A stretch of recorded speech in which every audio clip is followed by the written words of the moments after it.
Hi, hello everyone. My name is Anna, also known as Traveling Nets, over on Instagram and here on YouTube. And today I'm back with a new podcast episode.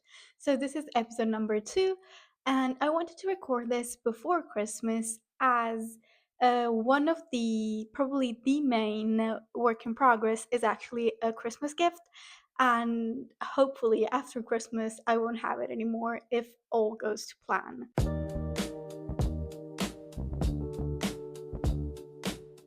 I'm gonna start by talking about what I'm wearing, which is also my first finished object of this podcast. So, this is the Caladium Vest by Emma's Knits. This was a test knit and I finished it a couple of weeks ago now. It was pretty much finished in the last podcast, then I left it a bit on hold because it wasn't due very soon. So, I left it a bit on hold, worked on other projects, and then picked it back up and finished it, and now I have a beautiful finished object to wear. Reading my notes that I have down here, I actually finished it a month ago, so a while back. Now, the yarn was gifted for the test knit, and it's Knitting for Olive, Heavy Merino, and Soft Silk Mohair held together.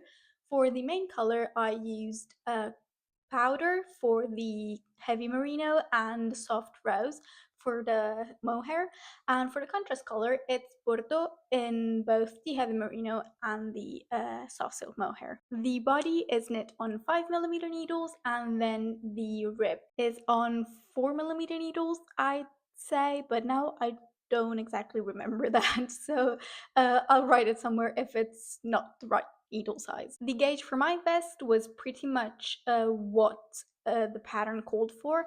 It varied one stitch when knitting flat and in the round, but nothing major. So I think the fit is quite true to the sample. Now, I have talked about this already in the last podcast, but the only thing that I think was a bit unclear in the pattern was if you should work the color work repeats when you cannot complete the whole 3 stitches. Either way, it looks good, so I don't think it's an issue in the pattern at all.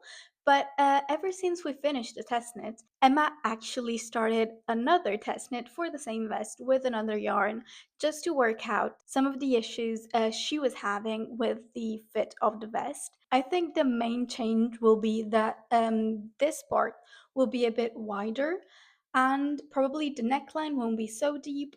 It will sit a bit more up. I haven't had any issues with the fit of my vest as it was before, but I'm really happy that she is improving it and really working out all the different issues there were. So I'm sure the finished pattern, once it's out, because it's not out already, but once it's out, I'm sure it will be like very, very, very thoroughly proved. So keep your eyes peeled for when it releases. I'm very, very excited for this one. Now, looking at it, I don't know if you can see that in the video, but my t-shirt is showing a bit underneath.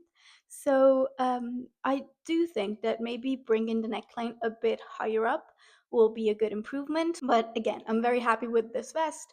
I wouldn't change it. This is not something that bothers me. I'm just glad that she's really like listening to all the feedback she got and changing everything that doesn't seem perfect to get it perfect. Now, ever since I finished it, I haven't really worn it, and so I haven't really taken any good pictures to show you. The only reason is that it's a vest, and in winter I usually tend to go out with sweaters, something that gives me a bit more warmth. This is not something I would wear outside under a jacket at the moment, but I'm sure we'll get a lot of wear during all the Christmas dinners I have planned for December, because it's a vest and in the house it's what I enjoy wearing the most, because with a sweater I tend to get a bit too warm, so the vest is the perfect garment to wear during these occasions. So this will get a lot of wear in the upcoming weeks. The only thing that I think was a bit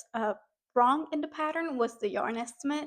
Now, it was a test knit, so it's good that she provided more yarn than what was actually needed, because you don't want to go the other way around and not have enough to finish your vest. But I do have a bit left over, and with some of those leftovers, I made the Olive's Christmas hearts. Now, this is a pattern I talked about in my Christmas patterns roundup, and I'm so happy with how these turned out. Now, as you can see, same colors. So this is how it came out. I made 3 of them to gift as little Christmas gifts, and in the pattern there are 2 sizes available, the small version and the large version. Now this is the small one. The only modification I made to the pattern was with the cast on. As you can see here, I mean, I'm not sure you can actually see it, but I did use the Turkish cast on, which is what I use for all my ornaments usually. That have to be closed at the beginning, which I think is a bit easier than what it says to do in the pattern. Now, of course, I'm not going to say what it says to do in the pattern. I don't want to give that away, but I think using a Turkish cast on is a bit more simple than what it says to do instead. So I'm very happy with my choice. But anyways, everything else is knit to pattern. I didn't have any trouble seaming the edges.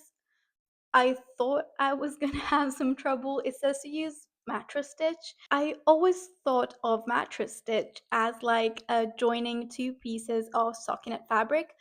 In this case, you don't really join 2 pieces of stockinette fabric because you have the stockinette of like the main panel, and then this is like stockinette but in a different direction. So I just kind of winged it. I'm not sure if it's mattress stitch that I used, but I just used whatever and I seamed it that way. They came out okay, so I guess that's good. But yeah, these were very quick to make.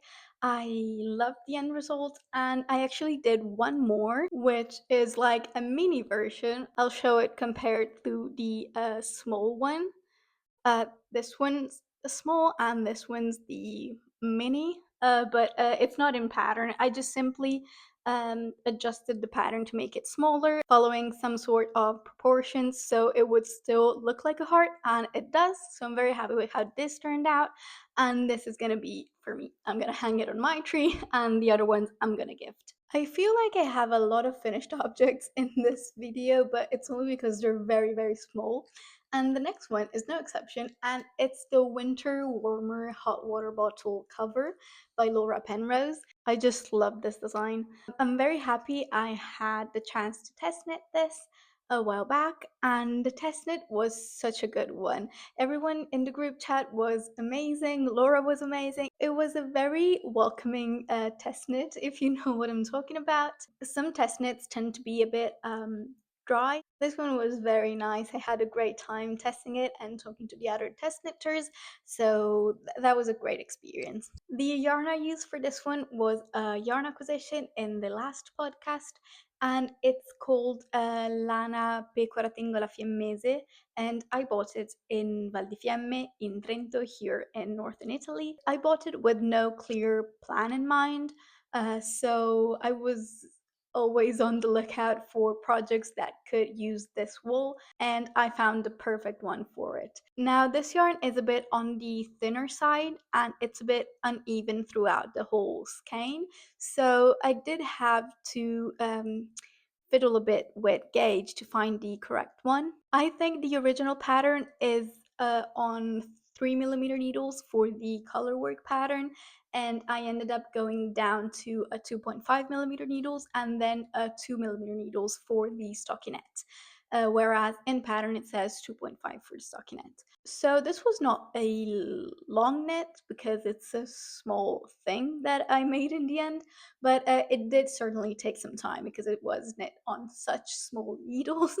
But I really enjoyed it. I enjoyed the color work. The pattern was very, very clear and I had no issues with it.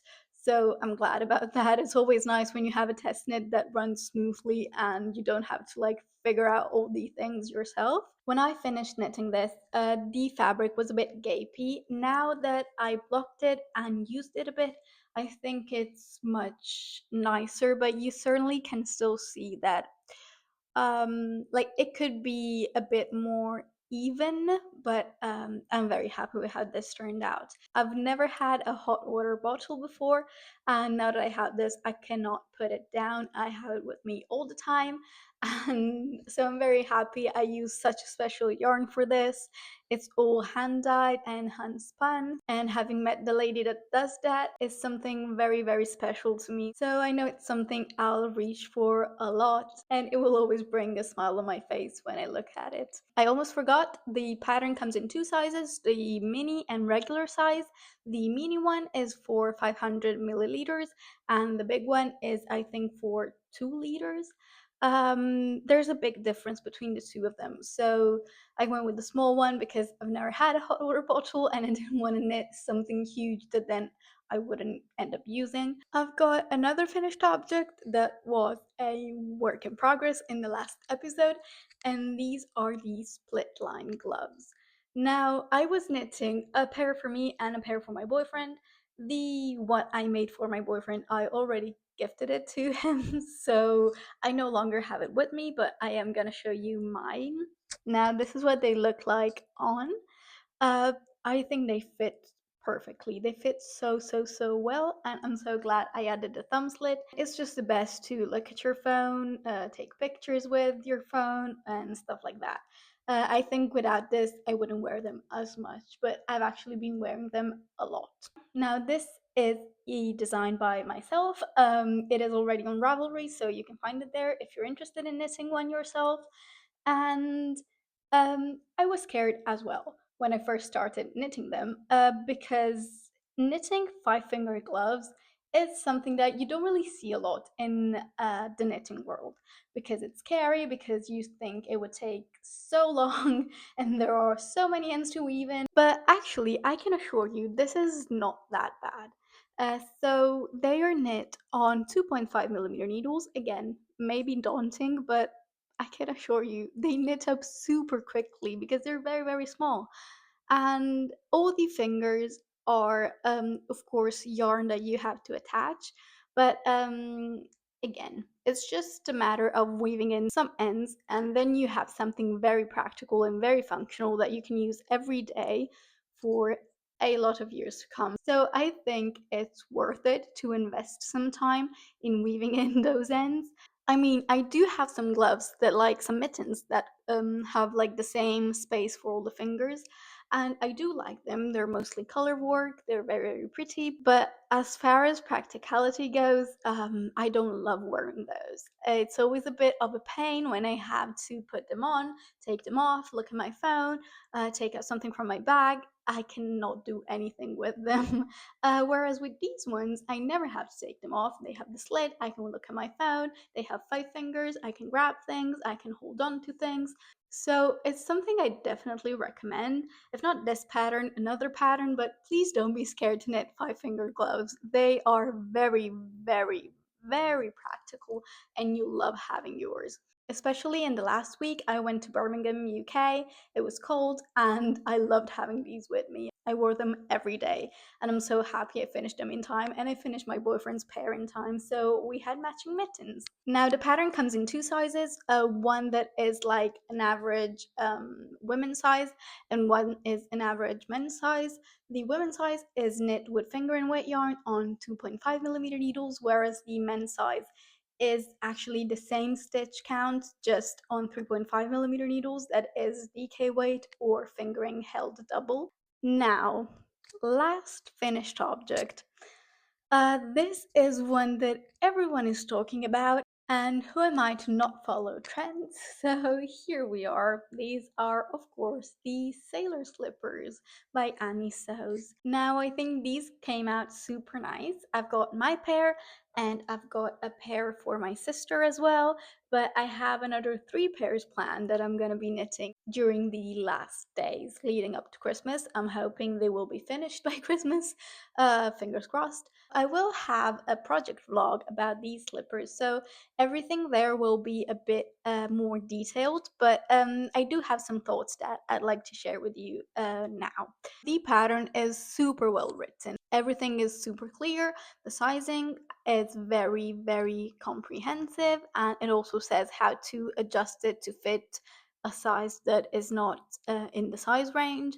But again, the size range is like from a 36 to a 47, so pretty large range of sizes. There is also a video demonstrating how to sew the slippers. But anyways, I had no issues at all with the knitting process.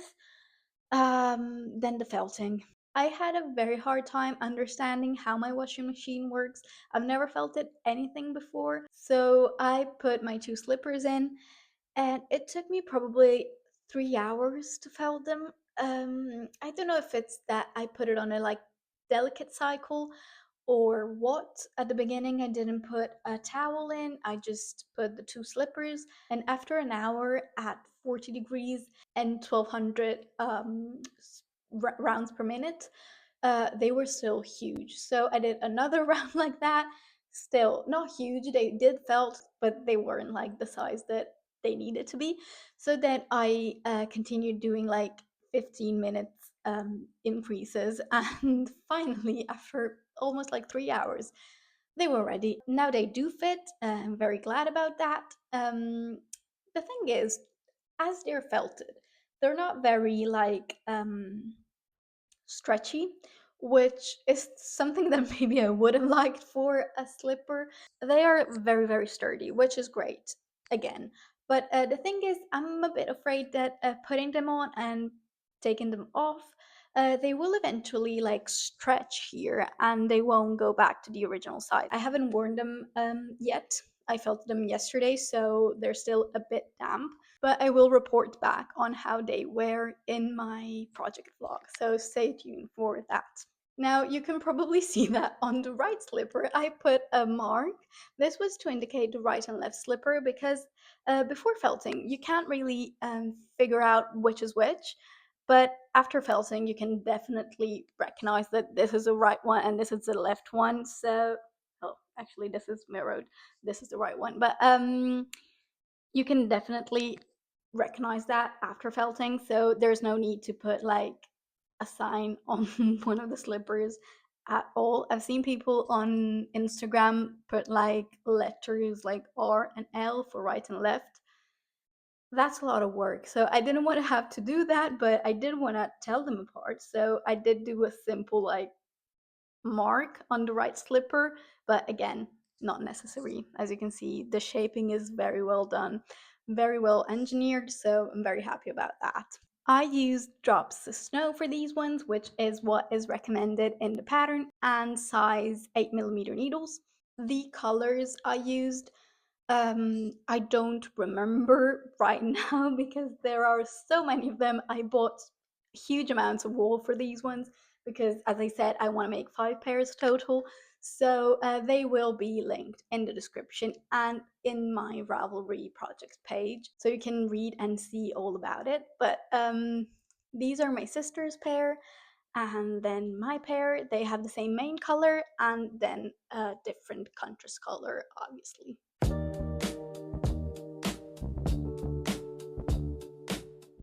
This takes us into works in progress, of course, because as I said, I'm working on the other 3 pairs. And now the first 2 pairs were in size 36 and 37, which is my size and my sister's size. But the other slippers, I'm making them for some friends of ours that have huge, huge, huge feet. So the one I'm knitting right now, I mean, of course it looks huge because it's before felting, but compared to what my size looked like, trust me, they're even more huge. This one is size 45. I finished knitting it and I will seam it soon. And then I'll show you the other ones, probably just in the project vlog, because as I said, I don't plan to record another podcast episode before Christmas. This is already like mid-December, and they will probably be gone by Christmas, hopefully again. So yeah, I won't be showing them on a podcast, but I will be showing them on the project vlog. The second and last work in progress is what is occupying most of my knitting time, and it's a gift knit for Christmas. It's a sweater for my boyfriend. It's not a surprise or anything. I'm trying it on as I knitted, so I know that it fits. I don't think I'd be very comfortable with surprising him with a sweater, not knowing whether it's the right size or not. So yeah, he knows, and it's the Polo number 1 by My Favorite Things. Knitwear. Here she is. I don't really know how to hold it up. It's very, very big. Now, this is a size L. There's no like pattern specifically for men. I'm just making the women's size. It doesn't feel like it has a lot of shaping, so I'm sure it will fit correctly a man as well. And this is all made with hanks of wool I got from the market here in Milan, like the regular weekly market. There's a stand that sells wool, which I really like, and has all these 500 grams hanks that are only 10 euros each. 100% wool, which I think is a great price since this is a big sweater. I wanted something, I didn't want to be cheap specifically, but I did want something that wasn't going to cost me like more than 100 euros. So this is what I got. I like the color. It's like this really nice light blue. And then the other two colors are two I already had in stash. They're from the same kind of hanks from the market, but the dark blue is from my Chica Cherry sweater by Kutovakika that I test knit a while back. And the dark brown is from my Elevation loop sweater by Other Loops, which again I made a while back. And I like the way they work together. So I'm happy with how it's turning out. Initially, actually, I was a bit worried that it would be a bit too, uh, that it would lean a bit too much in like the pajama area, if you know what I mean. But now that I see it a bit more like finished, I think it will work out and I think it will be something that he will wear a lot. When I started this, I had no idea how painful it would be to knit the collar. The collar is all double knitted, so all this thing is double knitting, which takes a lot of time. The fabric it creates is great, but double knitting on 3mm needles, if I'm not mistaken, maybe less. No, I think it's three, but anyways, small needles, double knitting, it's a lot of fabric to double knit. And then there's, of course, this thing as well that is not double knit, but it's still knit on small needles. And then the button plaque, which again, double knit. So this took forever. But once I finished it, I had my doubts about the color and everything, but it was too late.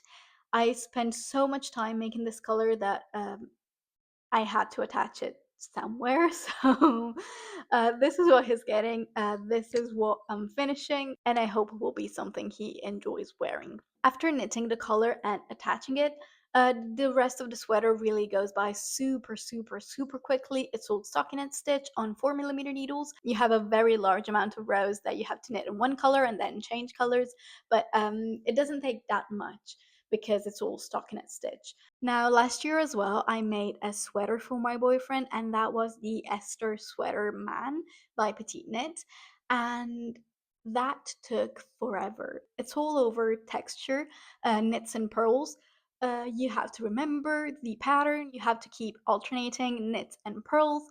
So that took a lot of time to make. A lot. And I did start it like in mid November and finished it like in January, so very late for Christmas. Actually, after knitting the collar and attaching it, I'm a lot more confident now. I think I can easily finish it for Christmas. Like, one sleeve is almost done. I'm at the point where I just have to try it on him and decide if I want to do the ribbing now or do like another couple of stripes. But it's almost done, and the sleeve knit up very, very quickly, so I'm sure we'll be very quick to knit the other sleeve as well. And for the body, I did make quite a bit of it, and it goes by very, very fast. Again, it's all stockinette stitch, so I'm confident that this year he will get it for Christmas and not a month later. So that's great. Now, of course, in the sample, the color is knit in the main color, that would be this light blue, but I wanted it with a bit more contrast. I do usually enjoy like the ready-made ones where the color is in a different color from the rest of the body, so I'm happy with the choice of going with the dark blue for it. In the sample, once again, these stripes are all in three different colors. And one, I didn't have another hand kit that was in a different color. I only had these two. But anyways, I wanted something that was a bit more cohesive and with less colors in general. So I do enjoy the fact that I did them in just two colors, dark blue, brown, and dark blue again. So yeah, with the colors I have, I don't think it would have worked with a fourth color for these stripes. In her sample, it's beautiful because it's all very like dark and muted, but with this one, I think it would have been a bit too much to add another color. I do have some notes on the pattern. Now, I downloaded it as soon as it was released. I was waiting for it. I loved the design. I thought it would be great for my boyfriend. So I was really waiting for it to be released. And as soon as it did, I bought it. So, like, what I got was like the first version published. Now, I don't know if this will be revised at some point, but I did find the instructions, especially for the color, but not only for the color, to be a bit confusing. And I think that is because of the English translation. Some things were just wrong, some things just did not make sense. Uh, Nothing that like prevents you from knitting the pattern if you're somewhat experienced, but still confusing. The color construction is confusing as is without the additional guessing on if what you're doing is correct or not. So I hope she will read through it again and maybe change some things. But if not, you can still totally knit it. It's nothing major, but there were some issues. One thing it doesn't say in the pattern, but I would highly recommend, is that when you're knitting the color, like I don't know how to explain this if you have no knowledge in like how a color is constructed. So you cast on here and then you knit in the round this part down here. You knit it in the round, then leave it on hold, then knit the color itself, like this part in double knitting starting from the top, and then you seam it together, like knitted seam, if that makes sense, to the color band down here. And then the color is done, and then you pick up the stitches to do the button plaque.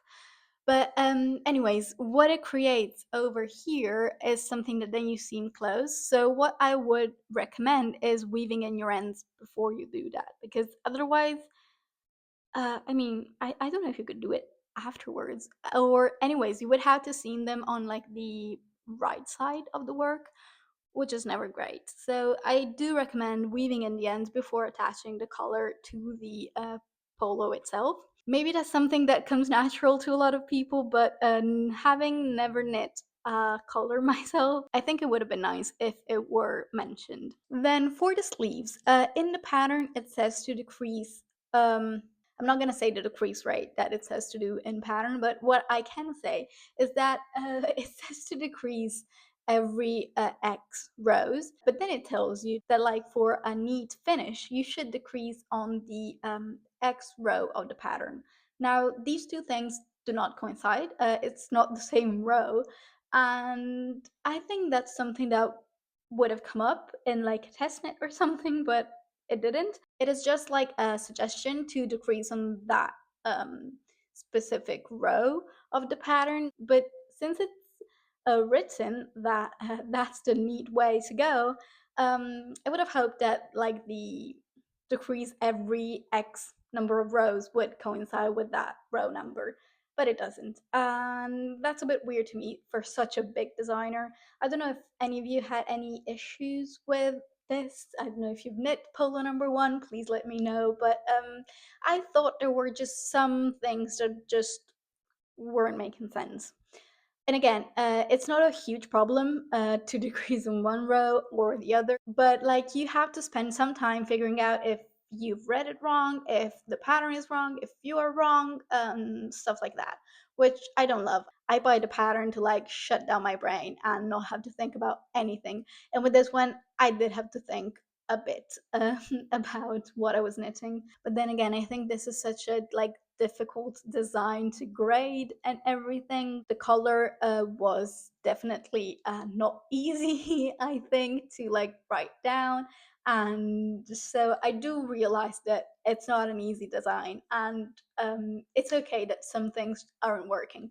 But yeah, I mean, make of that what you will. Another modification I made for the sleeve, it's not really a big modification, but it says to decrease with knit two togethers and knit two together through the back loop. And I don't like to knit two together through the back loop. I don't think it looks that neat. So I did use an SSK improved, as most of Petite Knit's pattern use. I think it looks nicer. With these stripes, now I have never found like the perfect method to do jogless stripes. I feel like every time I do them, even if I follow a tutorial, uh, they do come out with a bit of a jog. So not jogless at all. So with this one, I thought I would make basically every color change with a different method and find out which one was the one that I enjoyed doing the most. And I think I actually found what I am going to use for the rest of the sweater. Now, I have tried slipping the stitch at the beginning of the round. I have tried knitting the first round of the new color normally and then like picking up the stitch from the row below and knitting it together. But what I don't love about those methods is that basically what it creates is like one less stitch, and the stitch it creates is elongated, so it covers like the height of two stitches, but is actually just one stitch that you can see. And I don't like how that looks because you cannot see like the actual jog, but you can see something's wrong there. It's probably just like me that's not very good at making stripes, but this is what those methods looked like. I don't know if you can really see it, but here are like the two elongated stitches. Now the ends aren't woven in yet. I'm sure once you like weave in the ends, it all comes out a bit smoother because you play around a bit with them and like fix small kinks. But what I tried doing next, I think came out way nicer.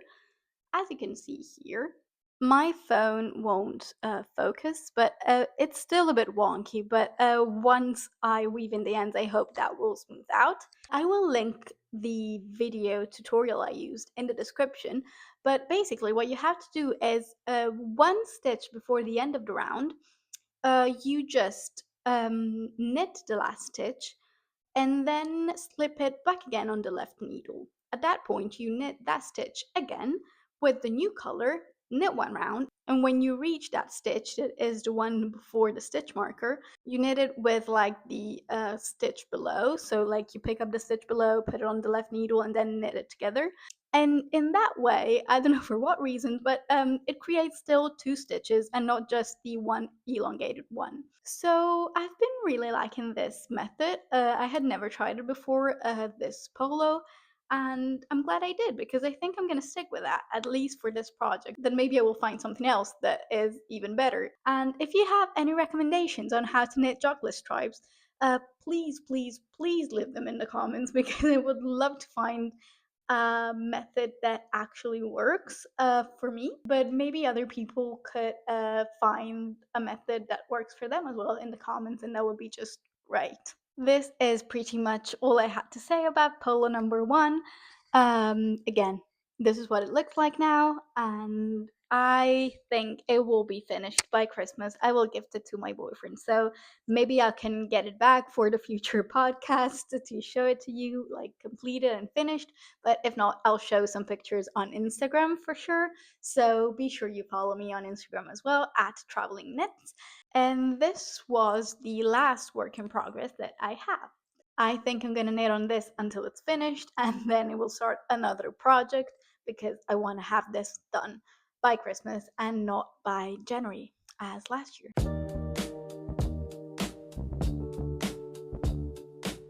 I do have some exciting yarn acquisitions, and these are for a test knit that I'm gonna start as soon as I finish my polo number one, which hopefully will be very, very soon.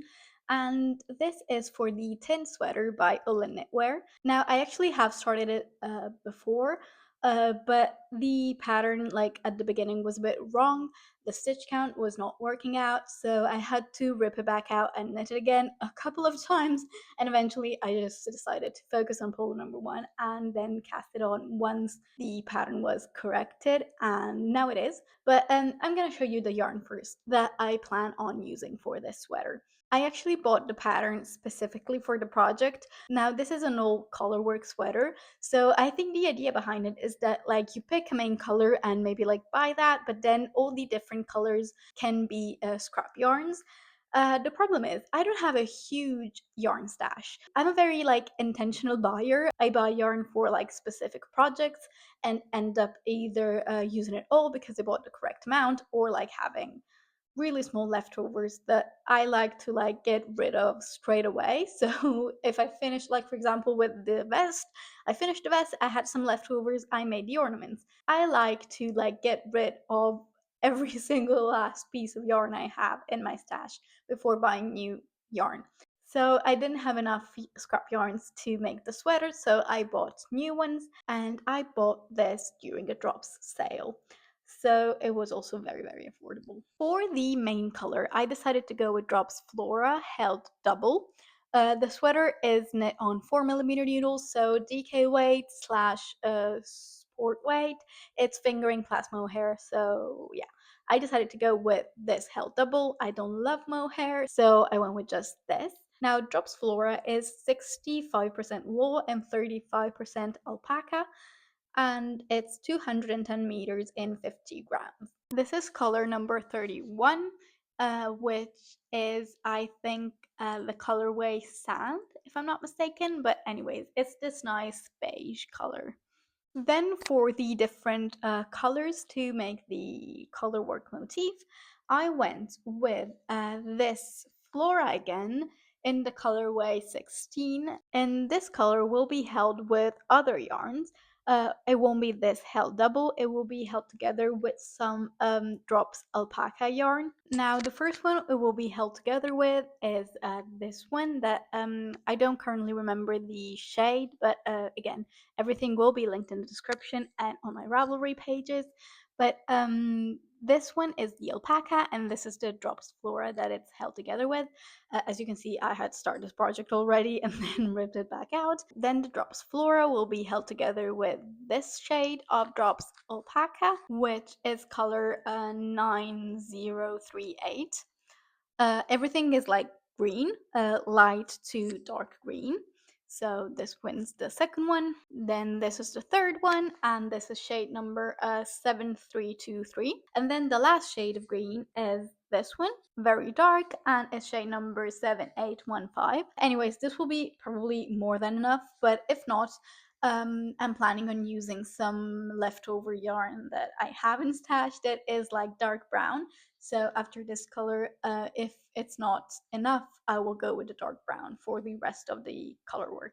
Yeah, that's generally the idea. I'm gonna cast it on as soon as I finish my polo number one. I've been watching Ullen Knitwear's profile where she just released a video of her tin sweater, and it looks so, so, so good. For hers, she went with like a cream for the main color and all shades of blue for the color work, and I'm just in love with it. I'm very glad I can test knit this, and now that I've read through the pattern, it seems correct. So I can't wait to cast on and not have any issues with it, hopefully. So yeah, that's it. That was my only yarn acquisition for the month, and probably for many months to come, because this will take a bit of time to knit up. That's all I wanted to talk with you about today, and I hope you enjoyed this video. If you did, please consider liking and subscribing to my channel. It means the world to me. I'm very happy you enjoyed my first episode. If you haven't seen that, please consider watching that as well. And yeah, please leave what you're working on in the comments so people reading them can find some inspiration. And that's it for today. Thank you so much for watching, and have a good one. Bye!